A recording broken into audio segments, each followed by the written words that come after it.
Western Spring Television. Ours it is.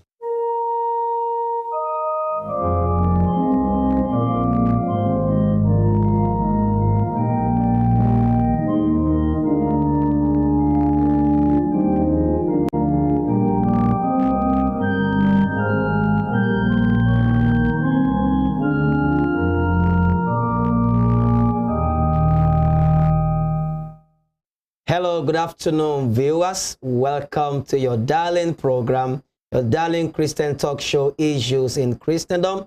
And we are coming to you live on Western Spring Television, channel 190 on Star Times.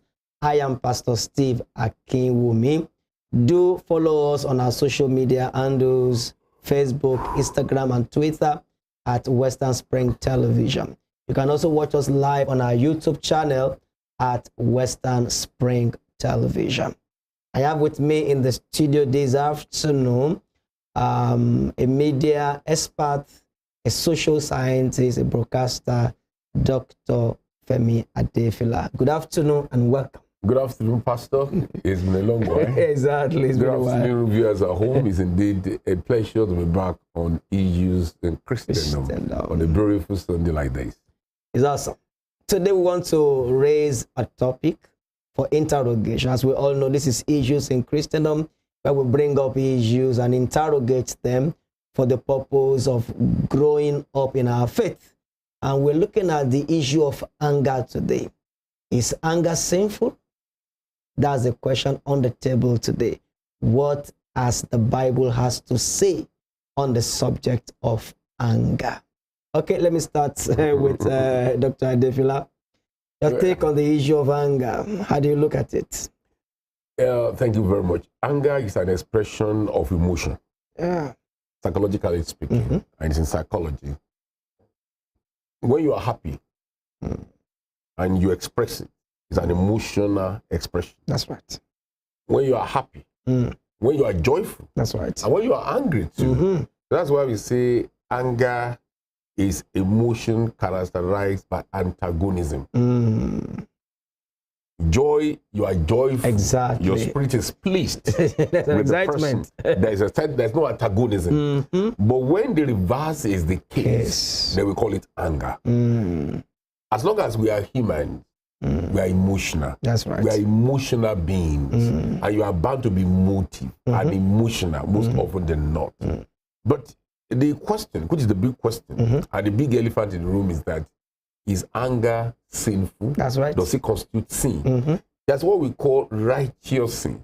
Righteous anger and unrighteous anger. Let's start with God himself, the creator of heaven and earth. Okay. At the time he was hungry.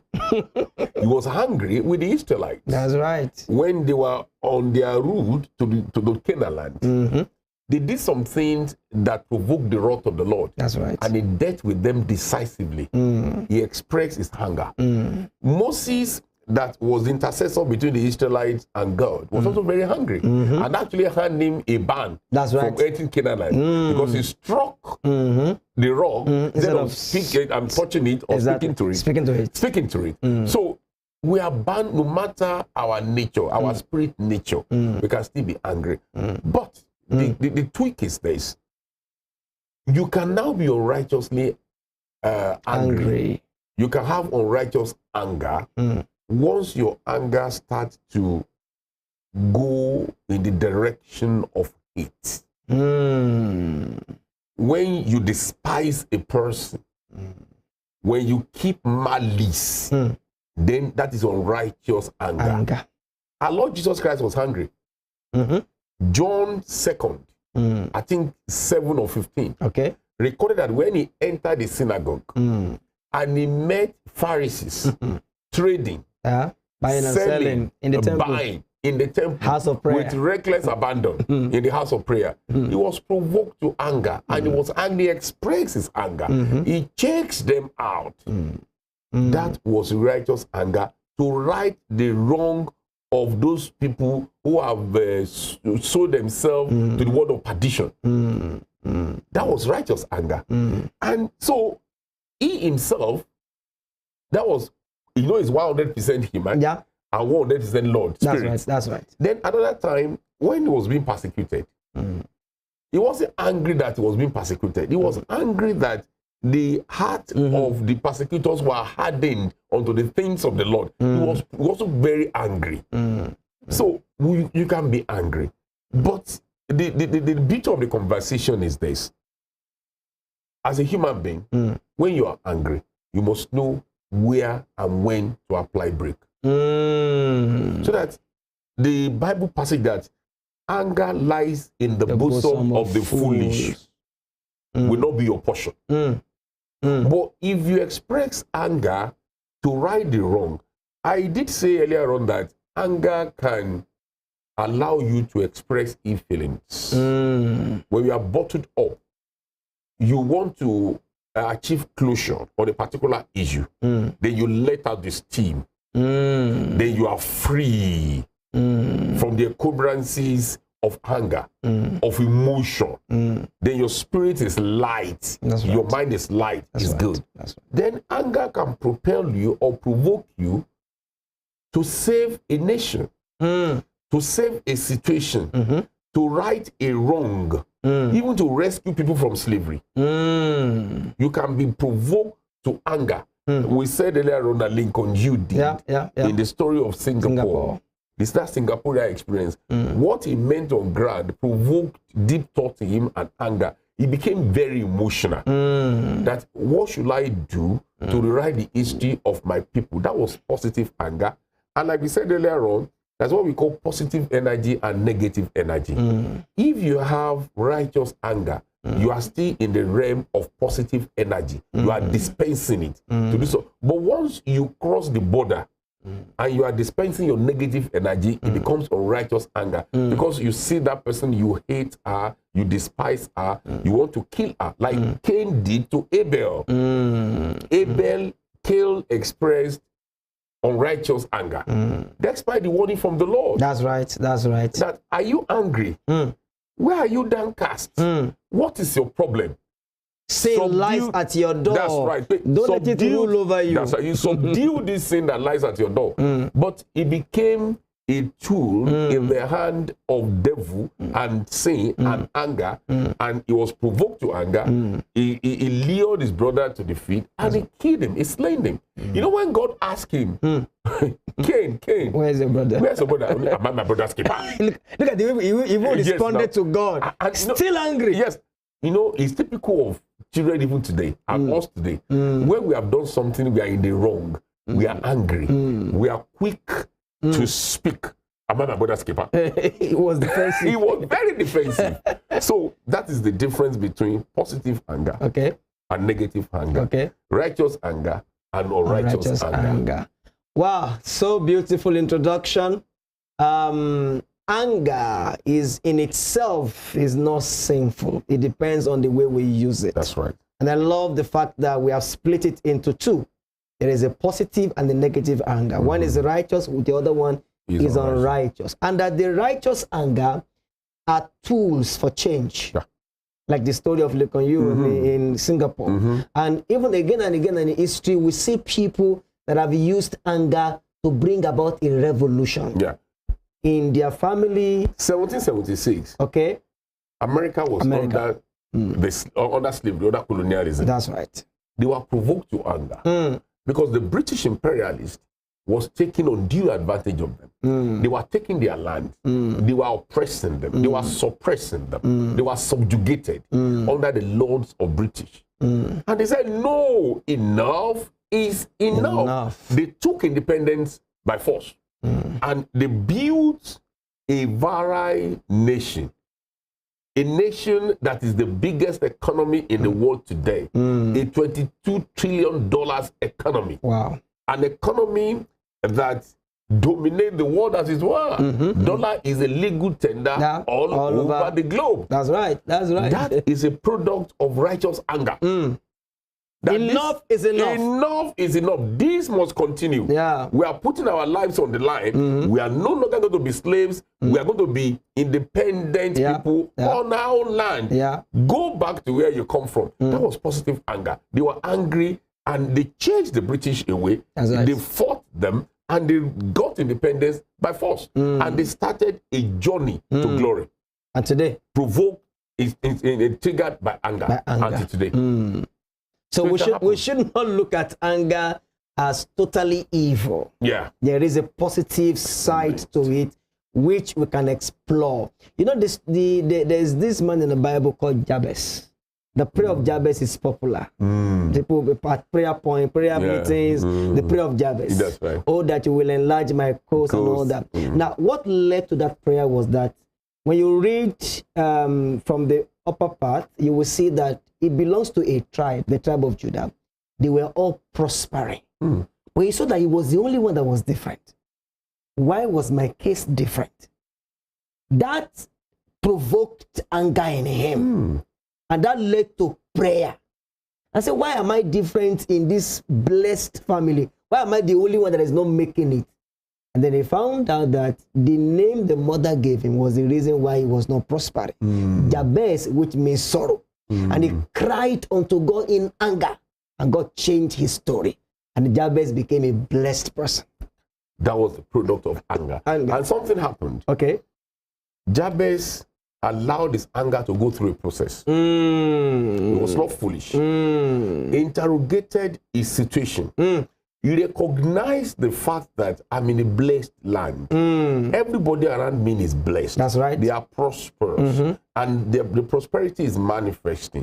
But my own prosperity is not manifesting. Why am I like this? Sooner like this, I go the day. So it came to a realization That's right. of the fact that there must be a change of story. That the trajectory of my life must assume a new dimension. That was provoked by anger from within. That's right. what we call it. It's an emotional expression. That's right. He had an emotional expression within himself, and he expressed, God, this should not continue. And it was intelligent. Change my story. It was intelligent. Very intelligent. He didn't unleash the anger on the mother. That's right. Or the father. Or the father. But he unleashed the anger on himself by interrogating God. And he did not unleash it. Is very important. He did not unleash it on his brethren who were prospering more than him. No. I said, you guys are prospering more than me, so I hate you guys. That could have been unrighteous anger. He would have been provoked to kill them like Cain did to Abel. That's he would true. have been provoked to be malicious of them. He would have been provoked to despise them. That's he would true. have been provoked to behave in a very awful manner to them. But he was provoked as a result of his own anger to seek a redirection of his own life and had a conversation with God. That was positive anger. Wow. That was an anger that had the blessing of the Lord. Anger prepared a change in his life. That's so powerful. You know, have you seen people who were given a responsibility? So to lead a particular organization, and then you can see there is anger in this person, but in the right direction to correct the wrongs that have been existing. You see, when Moses was called, the moment that he attacked that Egyptian, that's true. In readiness for the mission at hand, that was anger. He was angry. Why are my people in perpetual slavery? What will I do to rescue my people? That's right. He wasn't happy, though he was more or less a pampered Jew. Yeah. He was living in the palace. But recognized I belong here. Injustice meted to a fellow Jew by an Egyptian. And he was provoked to anger. There was wrath from within him. And he slew the guy. He drew his sword. Yep. And that was the beginning of his story. That was why he had to go on exile. That's right. And that was how the journey started. So that is an anger that you can describe as an only anger, as if I can use that word. So it is not all the time that you express anger that you are in the wrong. But most often than not, because human beings, if you are not in the spirit, you may not know how to take control of your emotion. The break. Being in the spirit, walking in the Lord, is ability to temperate your anger. That's right. And your emotion. That's right. You know, you can be overjoyous. Very true. You can express happiness to a level that you will commit sin. True. little with anger. True. Because they are all emotional expressions. That's right. That's right. So the ability to temper your emotional expression relies in how acquainted you are with the word and with the spirit. That, okay, this is the extent I should go. This is the red line. I can't afford to cross it. My wife is in the wrong. When I'm angry. When I go home, I'm going to have a conversation with her. This should not continue. I will not harbor her in my mind and carry it as a weight in my heart. No bitterness. Or I'm going to meet punishment on her. I'm going to not bitterness towards her. Or I'm going to revenge on the children.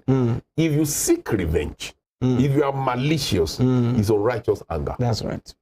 It's unrighteous anger. That's right. That's why most anger expressed that we see are unrighteous anger and not righteous anger, because we don't know how to temperate, how to temper our emotion so that we don't commit sin. And what you are in the realm of righteous anger is sin. It's sin. Absolutely true. You know, because after the fall in the Garden of Eden, human beings became unspiritual, and that we don't even know how to use anger in the positive direction. Only a very few people who are under the rule of the Spirit, and the ones who know how to deploy the weapon of anger for positive change, or else majority are on the side of unrighteous anger. And that's why generally anger is viewed as something being sinful. Because 90% of all of us express unrighteous anger. That's true. And not righteous anger. That's true. It's when you are under the Spirit, you are in control by the Spirit, you are possessed by the Spirit, you have the wisdom. You see, wisdom is indeed the principal thing. If you have wisdom, you have discernment. You're able to discern situations. That's right. You'll be able to process situations. Wisdom, the spirit of wisdom will dominate your thinking. You will not be a fool. So if anger lies in your bosom that you are a fool, it's because you lack wisdom. Because the process, the anger that the Lord was speaking about at that point was a righteous anger. It is one that dovetailed into foolishness. That's true. That's true. But be angry, like St. Paul told the Ephesians. 4:26. But don't let the sun set on your anger. That is righteous anger. Be angry. Be angry. Because there are times too, if we are not angry and express it in a right way, we will lose a lot. Somebody is stepping on your toes, and then you are quiet. It's first time, second time, and you begin to bottle that anger, become repressive. One day, I mean, it could be somebody else that will offend you a little bit, and you erupt. And there will be an eruption. But even beyond that, I've discovered from my personal experience. So if you are very laid back, and you are not a person that expresses anger, okay, people tend to take you for granted. That's true. You see, what you don't like, your Bible says, once you will not accept, once you are wealthy, you are comfortable, you start to say no when you don't have money. That is character. Assertion. You must assert about what you want. Okay, I don't want this. You put up a display that, no, this is repulsive to me. I don't want that. You crack a joke that does not sit well with me. No, please, next time. I don't like that. Yeah. I don't like that. That's true. The guy will know. But if you are taking it, you are taking it in, you are tolerating it. He will unleash more on you. He will unleash more on you. But if you say, no, please, let there be boundaries. In this conversation, I will not tolerate this. Well, if you tolerate it, then it becomes the status quo ante, as far as you are concerned. So, and it's not a negative anger for you to speak like that. It's not. It's good. It's good. Oh, I'm sorry. I don't like that. It does not sit well with me. It is against my belief. It's against what I want. I love you as a brother. I love you as a sister. But I don't tolerate that. That is anger expressed in a very, very nice manner. In an intelligent manner. A very intelligent manner. And it's an expression of wisdom. But you don't want it. So that's it. That is it. So that, I mean, that's anger. And that's anger with intelligence. Because there is a process. You know, I love the perspective you brought about Jabez's story. The process that Jabez had to go through to know, okay, I'm in this condition. This is what I'm supposed to do. I am angry. But who should I be angry against? Is it God? My mom, my dad, father, or my other brother who are doing well? He was angry against the situation, not against anyone. You know, some people that were not like Jabez, they didn't have the right interrogation. They killed their parents. That's true. There are stories of children that killed and stabbed their parents to death. They were angry and they thought their situation was dictated by their parents. So they mismanaged their anger. That's sinful anger. It's mismanagement of anger. Once it becomes sinful. But when you are in a situation, you tell your mom, why are we like this? Why am I here? What can we do differently?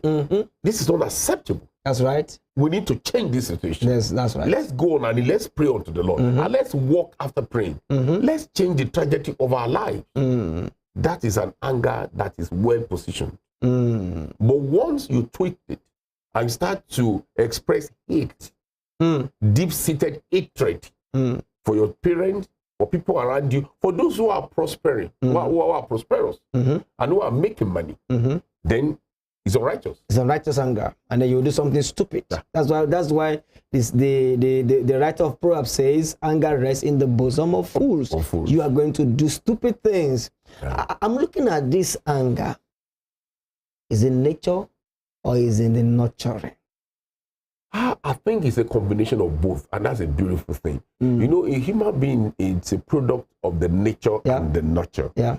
In nature, it can be in your DNA. There are people that anger or expression of high emotion runs in their DNA. That's true. And that is nature. But nurture is your environment. Your environment can provoke anger, can make you angry. For instance, we are in Nigeria. That's right. Today, as I speak to you, dollar exchanges for 1,160 naira.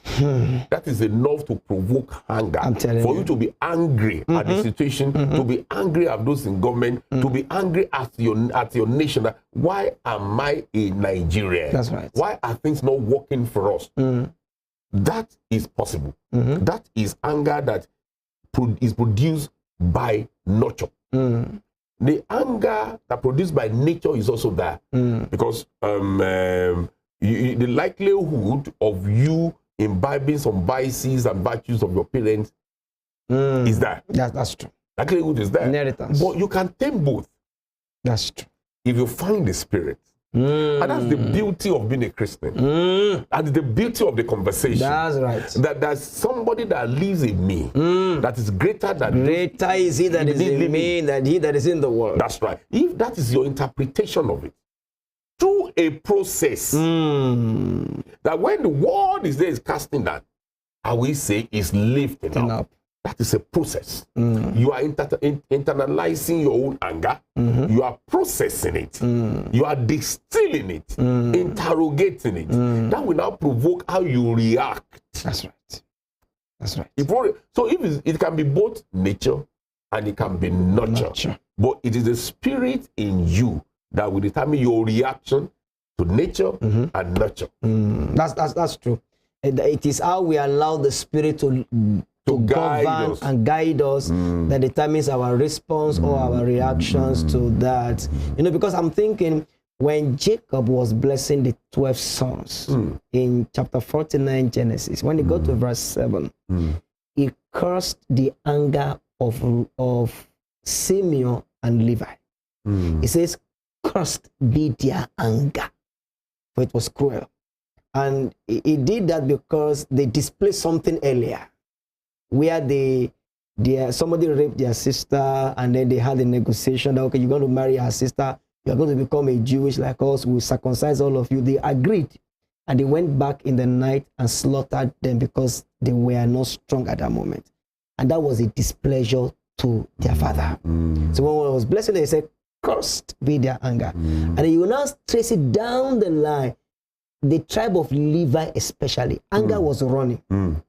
That's where Moses came from. And we saw how anger stopped him also from getting to the promised land. So it can be inherited. It can be inherited. But like you said, when you allow the Spirit to govern you, it can be both tamed. Inherited and the one that Environmental propelled, you can deal with both. Look at what happened to Peter's. Okay. When the Pharisees charged at the Lord Jesus Christ, he drew the sword. Pew! He took the air off.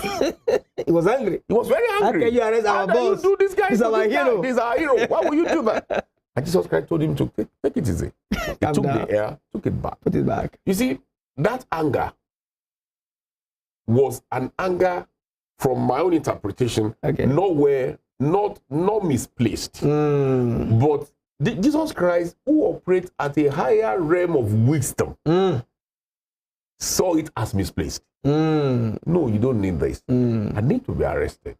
It is not within your own power to stop this. I can stop it if through I desire to. Through I can bring host of heaven exactly. on earth, legions of angels and they will destroy them. Amen. But let it happen. And even you will deny me very soon. And again, in anger, he said, no way. Yeah, but no way. No way. Why will I deny you? Peter was a highly emotional guy. Person, And, you know, wow, this is very true. The spirit of allowing the Holy Spirit to govern us. That's the most. Once you are governed by the Holy Spirit, and the Spirit governs you and gives you direction, and you allow the Spirit to be your strategist, he strategizes for you. You know, we can do nothing except through him. Through him. There's nothing you can do. That is why essentially you step into the realm of being a Christian by expressing the Spirit. If you don't have the Spirit experience, you are not a Christian. That Spirit experience is key, is strategic. It's fundamental. That's the word, actually, it's a better word. It is fundamental. So you can do things differently. That's right. Because you'll be struggling with the flesh. When the Spirit is not the one governing you, you'll be struggling with the flesh. So true. And it is when you are not struggling with the flesh, then the kind of anger you express will be ordained or not ordained. Will be sinful or not sinful. Or not sinful. Will be righteous or not righteous. Or not righteous. The Spirit. That's the way to go. Yes, and that's what makes the difference. It's the hallmark of difference. It is what, when you get to that level, that you are on that. Look at Jesus Christ. When he performed his first miracle, in the wedding, at the wedding, what kind of Galilee? He said, "My hour hadn't come." That's true. Because he was going through a process. Though, you know, he had baptism by John the Baptist, and God has pronounced him as my beloved. Exactly, my beloved son. Exactly. That's right. But despite that, he was going through a gestation period. He was building the Spirit because he knew the task ahead was enormous, and he needed the Spirit to take absolute charge. That's right. Until he went on the mountain, he fasted, and he had an encounter with the devil, and he passed the test, and he was now ready to tame the world. He was now ready. He was fully charged. Wow. Like when you have a phone and it is 50% charge, 40% charge, it's ready for the task and for the journey when it's 100% That's charge. right. You can go all the way. You can go all the way. So when the mother told him about the drinks, I think it was about 30% charge then. He wasn't fully charged. Exactly. I'm still waiting on the Spirit. I'm still waiting. When the Spirit fully Oh came. my God. He knew anything that comes his way, he was going to surmount them. When the Spirit is fully in charge, he knew he was going to surmount them. You know, there's a scripture in the book of Romans in chapter 8, verse 14, 16, saying that as many who are led by the Spirit, they are sons of God. That's right. We should not be led by emotions. We should be led by the Spirit. What actually separates us? You know, human beings, like we said, we are emotive. We are very emotional. Exactly. And emotional, if it's not governed, emotions, if it's not governed, can be very dangerous. I think that's what led to the study of emotional intelligence. That is it. So the intelligence here is the spirit, giving us the intelligence on how to govern our emotions. That's right. How to get our emotions. Emotions. It's like when a man, if you are emotionally drunk, you misbehave. That's true. That's true. It's the intelligence there that governs your emotion. You said something earlier, Dr. Adefila, about the fact that joy can go overboard. I just remember Herod in the Bible on his birthday. And that's why some people don't drink alcohol. That's supposed to also believe in birthday celebration. Birthday celebration, yeah. Because Aswell is also in the Old Testament. And then, how can somebody dance and then you're promising her half of your kingdom? I mean, something wrong here. He was emotionally drunk. The joy had taken over. The happiness was has dragged him to the state of stupor, and he misbehaved. Your mind is unguided when emotion take charge. You are not guided. You are vulnerable to mistakes when you are emotional. Stupid errors. You do stupid things when you are emotional. Then you regret. Do you know men, when they sleep with women, some category of women, if it's a woman that is beneath you, not as beautiful as you wished, or this is a sin against my soul and spirit, exactly. The immediate thing is regret. Exactly. What took charge of you from the point of going on the bed with her and coming down from the bed was emotion. That's true. Was just emotion. And the emotion is now down. The emotion is now down. And it's gone. Then your eyes is clear. Yeah, then you face the consequence. Then you face the consequence. We need to go on a short break when now. the spirit guides you, you defeat emotion. It's a combat. It's a wrestling. You take charge of your emotion. This is not going to happen. I love this. Thank you so much, Dr. Adefila. Our listeners, for our viewers, thank you for being a part of this discourse. I believe that we're getting blessed. We need to go on a short break right now. And then when we come back, we'll continue this conversation. Is anger sinful? Stay tuned and God bless you.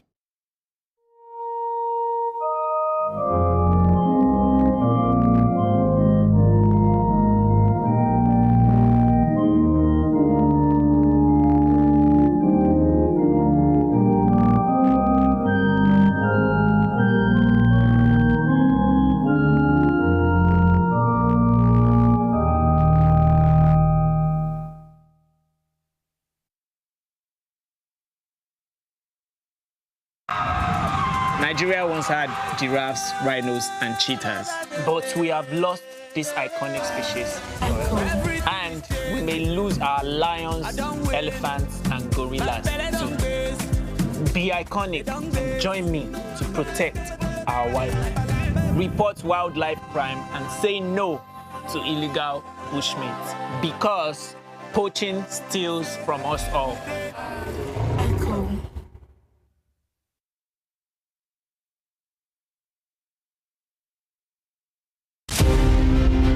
Born 16th September 1923, named Harry Lee Kwan and known as Lee Kuan Yew, he was often addressed by his initials of LKY. Lee Kuan Yew was a barrister and the first Prime Minister of Singapore between 1959 and 1990. Educated at Raffles Institution from 1936 to 1940 and the Fitzwilliam House between 1947 and 1949. Lee Kuan Yew established a highly effective and anti-corrupt governance system that midwives the transformation of Singapore into a high net worth income economy within a generation. He never hid his exception to Western mode democratic ideal, which he believed had not assisted developing nations to attain good government. Before his death on 23rd March 2015, the People's Action Party, which he founded, had used his political influence to establish the United World College of Southeast Asia to expand his economic ideas among countries that constitute the Asian Tiger. Western Spring Television identifies Lee Kuan Yew as a major character in history. Did you know that it's against the law to trade endangered species in Nigeria? Did you know that animals like pangolins, crocodiles, sea turtles, and many more should not be hunted, bought, or sold? The best thing for them and the safest thing for us is to leave them to play their role in their natural habitat. Say no to illegal bushmeat. Keep them wild. Keep us safe.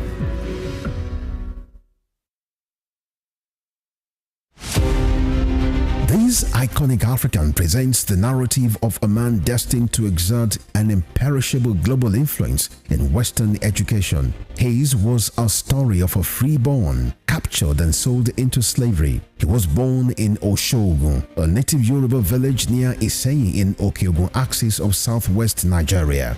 Samuel Ajayi Crowther was the foundation student of Fora Bay College, Sierra Leone, the foremost university where the pioneer set of native Africans were educated. Samuel Ajayi Crowther's greatest contribution to humanity was his translation of the Holy Bible into the Yoruba language. The man who authored the Yoruba dictionary was also credited with the translation of English classic hymns into Yoruba and the Ekwere languages. Samuel Ajayi Crowther's private residence in Badagry, incidentally the first story building in Nigeria, is an Akaba museum dedicated to the memory of Africa's first bishop.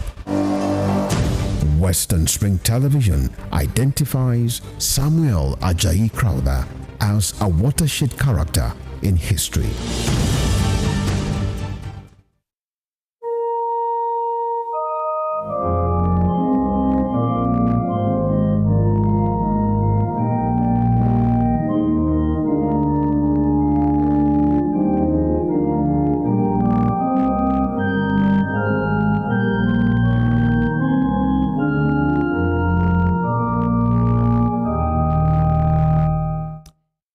Welcome back from that short break, our viewers. This is Issues in Christendom, and today the topic on the table has been, is anger sinful? And before we went on that short break, we were able to separate two kinds of anger. One is righteous, the other one is unrighteous.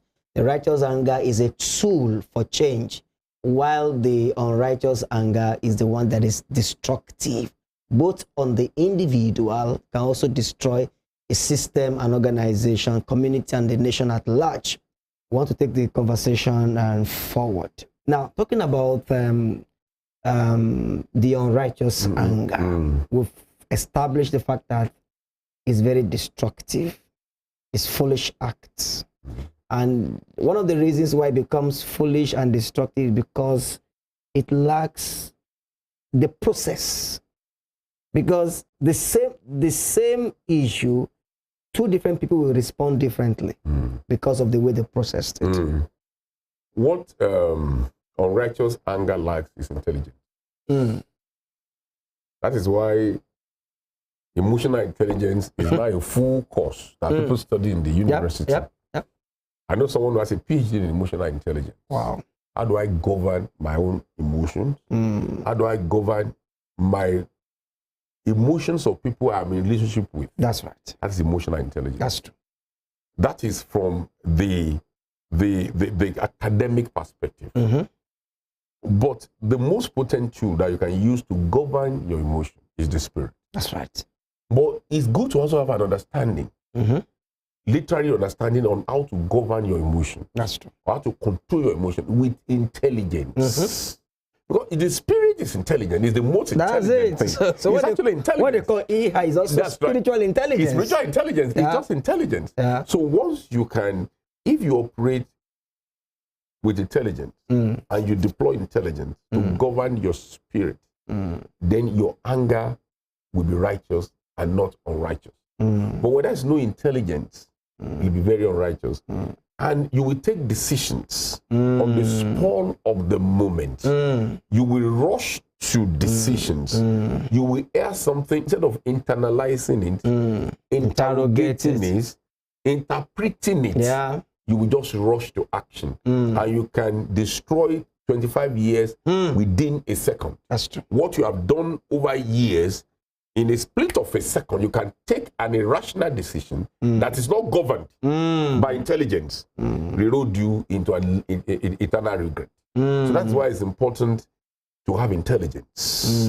That is why the Bible says, anger lies in the belly or in the bosom of the foolish. A man that has no fool, that's a fool, is a man that lacks intelligence. So it's simple arithmetic and simple mathematics. So what we should pray for as Christians is that God should give us emotional intelligence, spiritual intelligence, Wisdom. the wisdom from heaven and above to govern situations. As husband in home, you can be pushed to situations. Yeah. You can be provoked. Yeah. Some hurtful things can happen. Verbal abuse that will provoke you to anger can come. Ingratitude that will provoke you to anger can come. So many actions, even unspoken words. Body language. Body language can provoke. So what you need at that point is emotional intelligence, is spiritual intelligence to interrogate and to temper your anger. God, help me. I don't need to react like that. Initially, you may be stupid. You may be foolish. That's true. But in the long run, you are the man that operates in wisdom. That's true. So everybody around you, you are an idiot. Because I've seen people, I was somewhere one day, I can't remember what in the Ibadan. Somebody did something that was not right to somebody at a filling station. That thing that led to fracas. If the guy hadn't reacted in the same manner, that fracas could have been averted. That's right. But because he reacted in the same measure, he did not process it. He was provoked to anger, and he caught the bait. Then there were fracas. I was there at the filling station. So when things happen, if he had tarried a bit and not react in the same manner, perhaps. That's very true. You know, there was some years ago, I was inside Korope, and just because of 10 naira difference, the driver and the passenger, but the driver parked and had a fight. And I was like, driver, 10 naira. What about the remaining passengers? He was like, no, mi ò ní gbà lónìí. He was ready to lose the remaining passengers, and that will earn him more money. And I said, it doesn't make any sense. And he was angry. And then the other guy was like... So that biblical passage that anger lies in the belly of the foolish, that is the man. So for me, it doesn't make sense. Yeah, it doesn't make sense.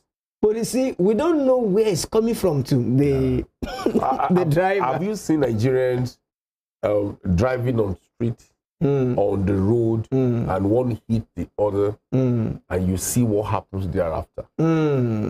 What we can have conversation over within a space of 2 minutes, and you will resolve, and we go our different ways, will lead to a catastrophe, or will cause chains of reaction and traffic, and everybody will be in what chaos. is this? That is ability to govern our spirit, to govern our emotions, and to deploy emotional intelligence. So we must say at this junction that where you see anger, there is also the enthronement of ego. Ego. I agree with you. Just like the Yoruba adage, ọmọ àlè lórí inú tí ò bí, ọmọ àlè lọ́la tó bẹ̀ tí ò gbà. So àìgbọ́ yẹn ego ni. Bẹ́ẹ̀ni. I agree with you absolutely. Absolutely. Àìgbọ́ yẹn is ego, and ego again stems from foolishness. No, with due respect, if you are very egocentric, you are just a fool. It will destroy a lot. You don't have emotional intelligence. You lack spiritual intelligence. If you are very egocentric. I tell people that ego is not synonymous to confidence. They're different. Self-esteem is not ego. It's different. You need self-esteem. Yeah. You need confidence. But ego is like anger that lies in the bosom of the fool. That's it. That's the truth. That's it. In fact, ego and anger, they don't mean the same thing. They don't mean the same thing. They are not mutually inclusive. Exactly. Or yes, inclusive. Exactly. But they have a lot in common. Oh, a lot. egocentric man an egocentric person is a man that can be provoked to anger within seconds. That's it. And it's a man that will stay on that.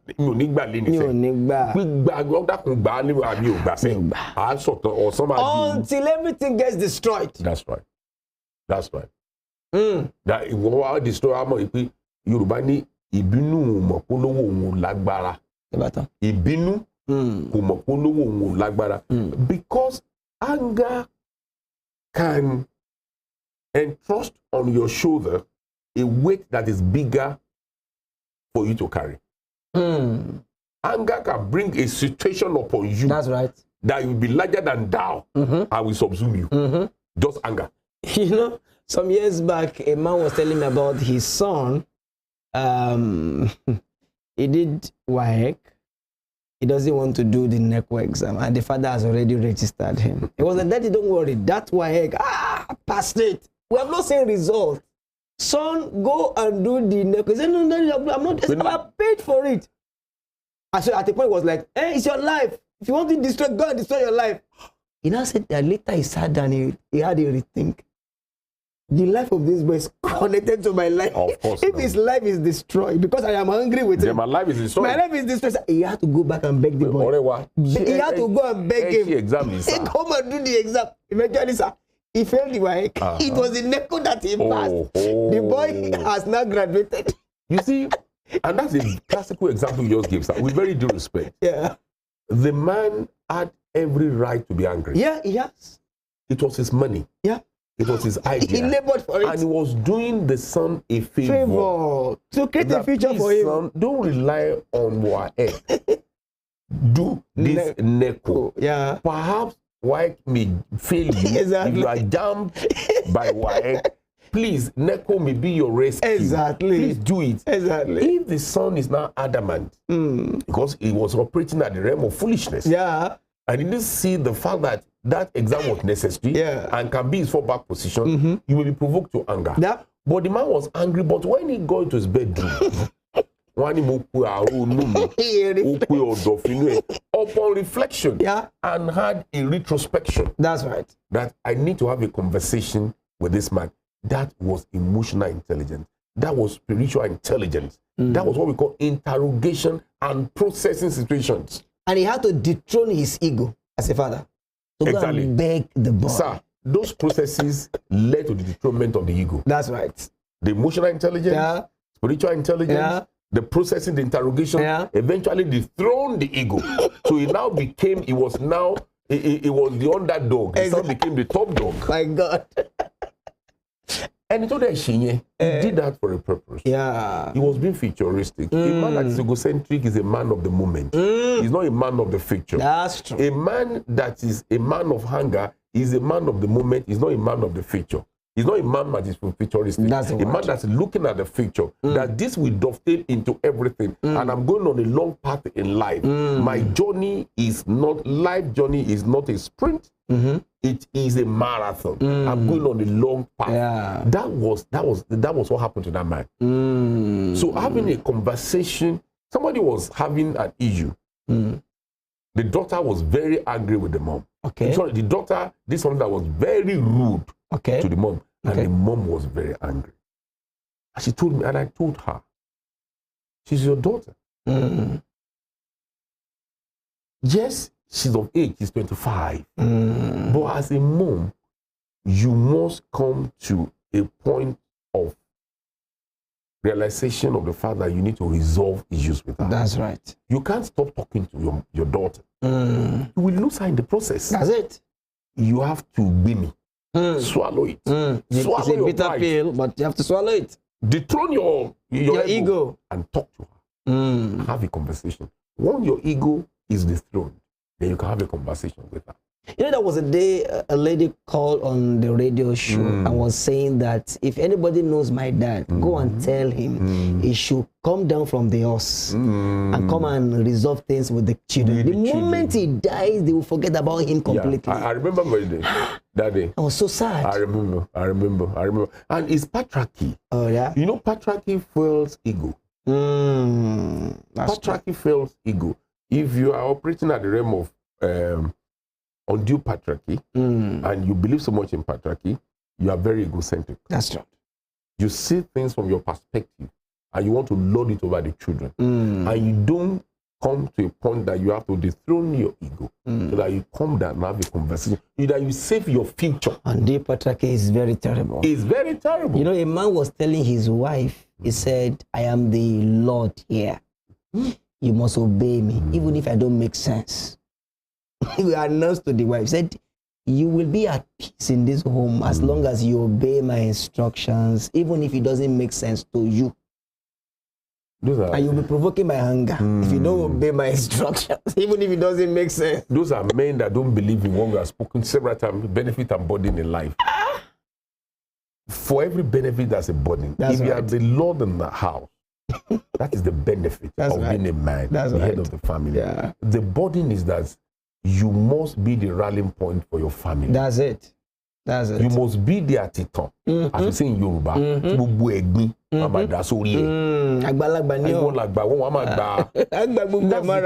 you must be there because you have emotional intelligence. That's right. You take all the insults in the interest of the family, that the family can survive, can subsist, and can continue to cohabit in oneness. That's it. That's it.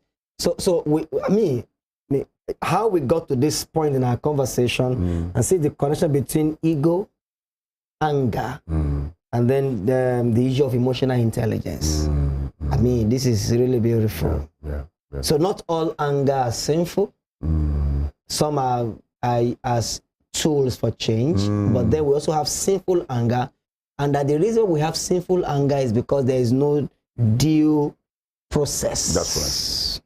And that due process is a function of spiritual intelligence.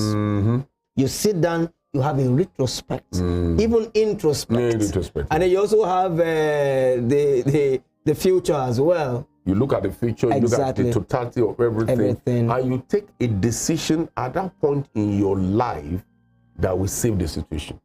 Wow. And you subsume your anger, and you allow the Spirit to temperate your anger, to conquer your anger, to dethrone it. The anger, you are about dethroned. Exactly. That's a coup d'etat against you anger. So let's dethrone anger. Let's dethrone ego, dethrone ego. And then we also dethrone anger. And then we have a beautiful family, blessed family. Wow, thank you so much, Dr. Adefila. What a beautiful discourse with you today. Thank you. Our viewers, I believe that we've been blessed and also helped on this subject of anger. May the Lord keep us on the path of wisdom and on the path of following the dictate of the Spirit. In Jesus' name. Until we come your way next week for another wonderful time again, another beautiful topic on the show, I remain yours, Pastor Steve AKINWUNMI. Bye for now.